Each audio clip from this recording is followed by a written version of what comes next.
Selamat sejahtera kepada pelajar-pelajar. Saya Lee Kuek Hui, pensyarah ekonomi dari Kolej Matrikulasi Perak. Hari ini, Miss akan mengajar anda bab 6 iaitu Belanjawan Negara, Dasar Fiskal dan Dasar Kewangan. Okey, bab ini mempunyai 3 subtopik. Okey, so untuk subtopik yang pertama iaitu Belanjawan Negara, diikuti dengan subtopik yang kedua, Dasar Fiskal, dan subtopik yang ketiga, Dasar Kewangan. Untuk pembelajaran kita hari ini, kita hanya fokus kepada subtopik yang pertama sahaja, iaitu 6.1, Belanjawan Negara.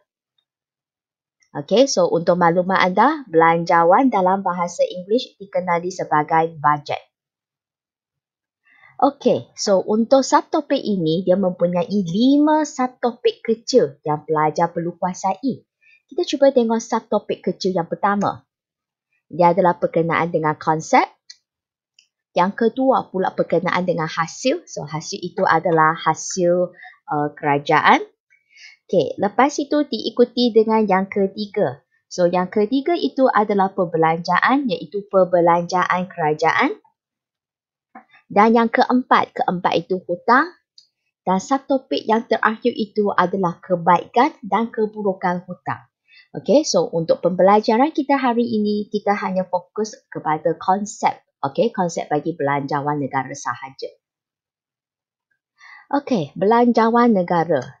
So, belanjawan negara ini sebenarnya dia adalah terdiri daripada 2 komponen yang utama yang berkenaan dengan hasil serta perbelanjaan. Okey, so sekarang Miss akan cuba tanya satu soalan yang berkaitan dengan belanjawan ini. Terdapat 2 soalan yang Miss ingin bertanya kepada anda. Soalan pertama, dari manakah kerajaan memperoleh pendapatan? Dan soalan yang kedua, daripada pendapatan yang diperoleh, ke manakah kerajaan membuat perbelanjaan? Okey, cuba fikirkan jawapan anda.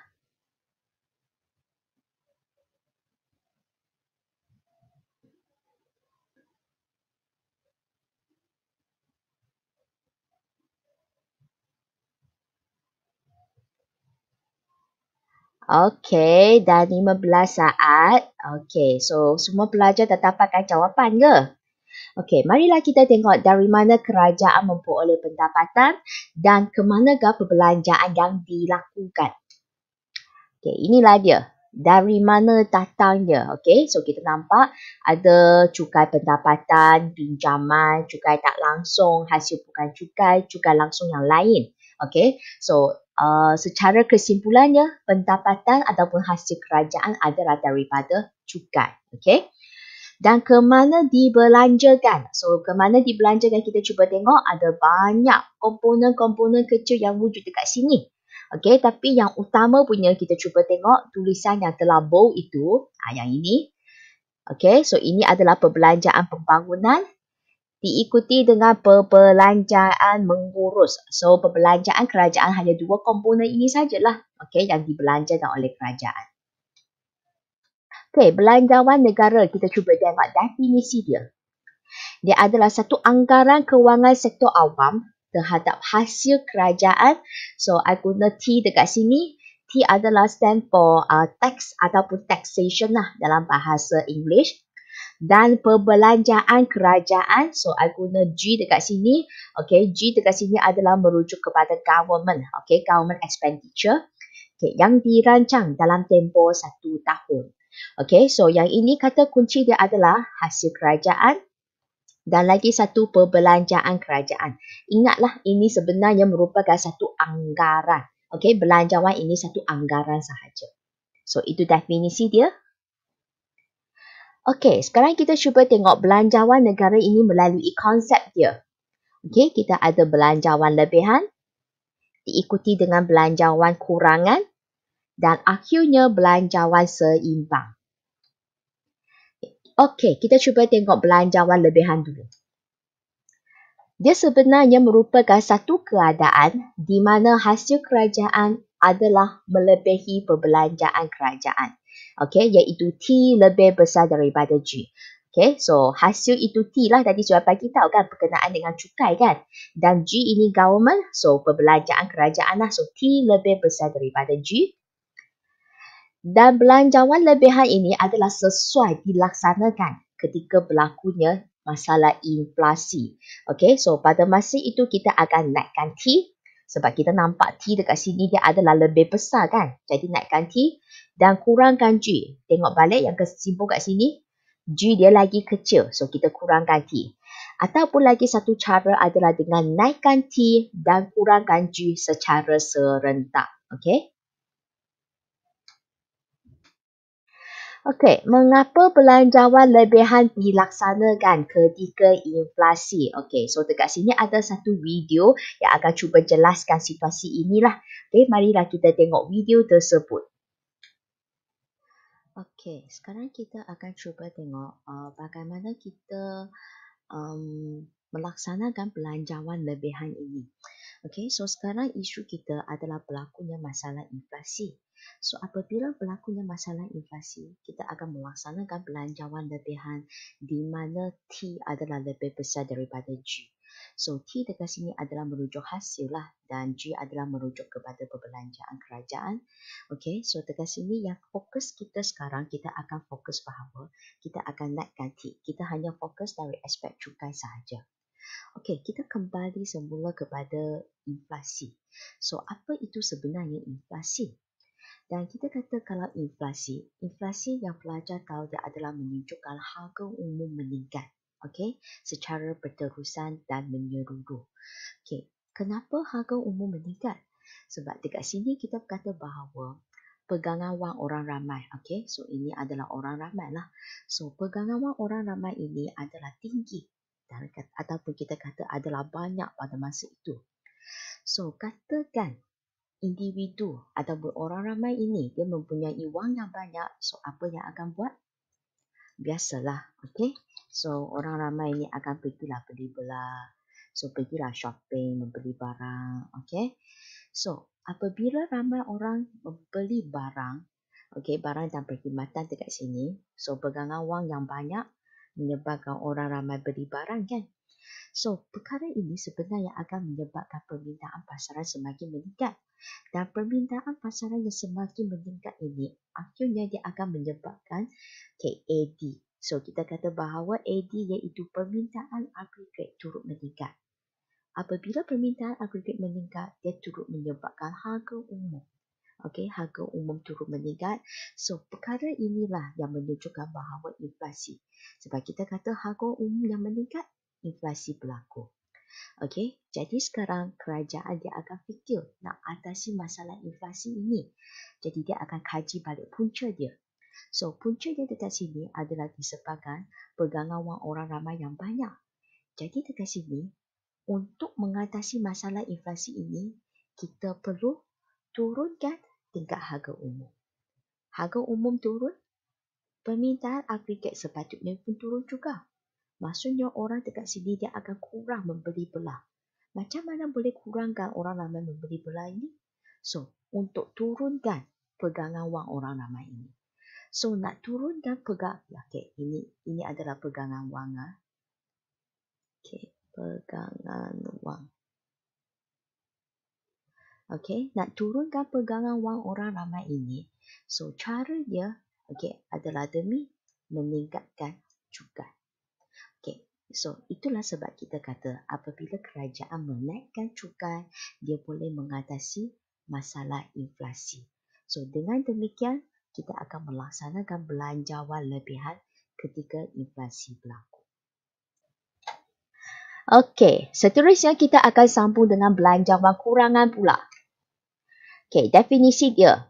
Belanjawan kurangan ini sebenarnya dia merupakan satu keadaan di mana hasil kerajaan adalah kurang daripada perbelanjaan kerajaan. So, T kurang daripada G. Ini merupakan keadaan yang sebaliknya lah kalau banding dengan belanjawan lebihan.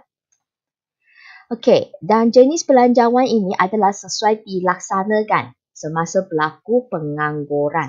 Okey, so pengangguran dekat sini ada terms lain yang boleh dipakai iaitu kemelesetan dan lagi satu deflasi. Okey, adalah sama punya lah.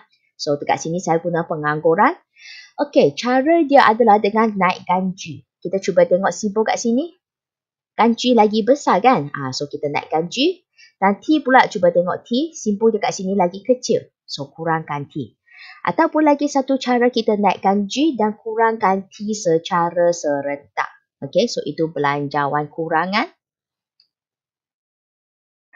Okey, mengapa belanjawan kurangan sesuai dilaksanakan ketika berlakunya masalah pengangguran? So, marilah kita tengok satu video yang berkaitan dengan situasi tersebut.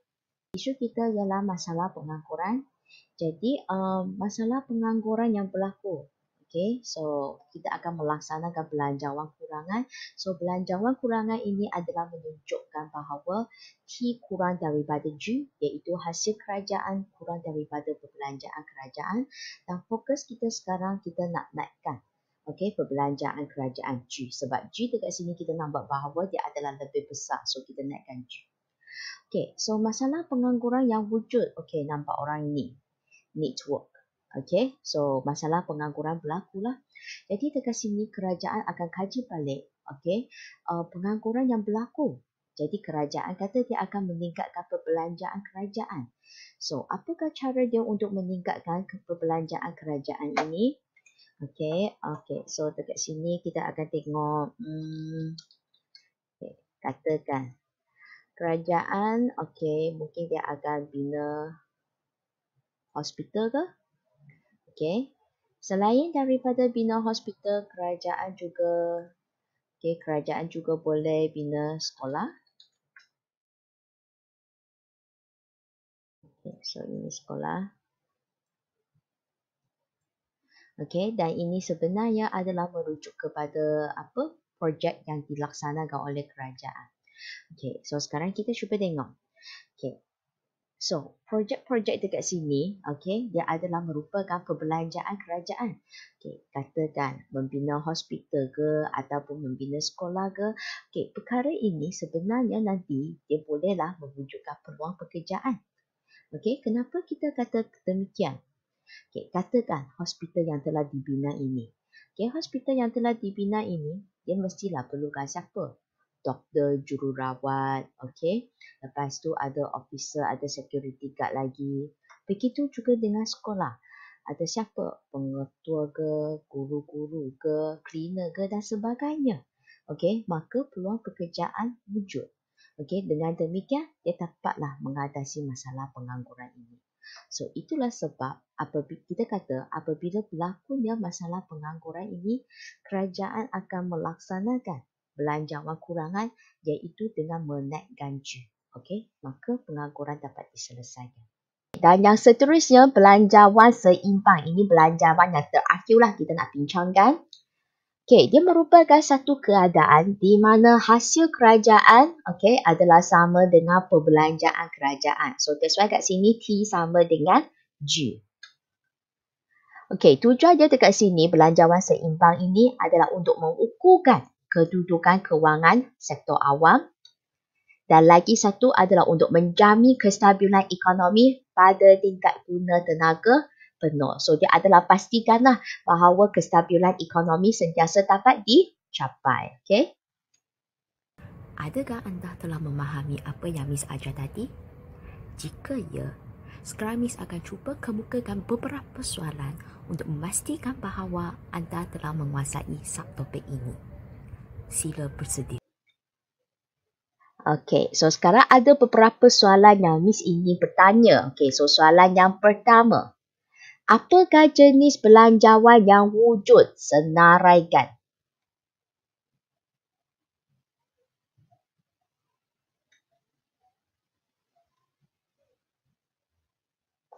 Ada 3 dekat sini. So marilah kita tengok jawapannya. Belanjawan lebihan, belanjawan kurangan dan akhirnya belanjawan seimbang. Bagus. Semua dapat dijawab kan? Soalan ini soalan senang je. Seterusnya. Apakah hubungan antara T dan G bagi belanjawan berkenaan? Sebagai peringatan, T dekat sini adalah merujuk kepada hasil dan G dia adalah merujuk kepada perbelanjaan. Okay? So, apakah hubungan T dan G bagi belanjawan lebihan, belanjawan kurangan diikuti dengan belanjawan seimbang? Okay? Cuba fikirkan.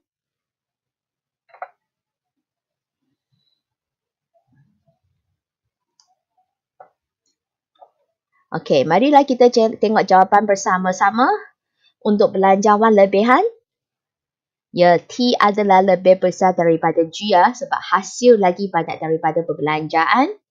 Belanjawan kurangan, ya, keadaan yang sebaliknya di mana T kurang daripada G dan akhirnya belanjawan seimbang pula, T sama dengan G. Okey, so rasanya semua pun dapat jawapan dia kan? Senang je ekonomi ni, okey? Untuk soalan yang seterusnya. Apakah belanjawan yang dilaksanakan ketika berlakunya masalah makroekonomi berikut? Okey, apabila berlakunya masalah inflasi dan lagi satu apabila berlakunya masalah kemelesetan. So, belanjawan yang sesuai. Cuba fikirkan.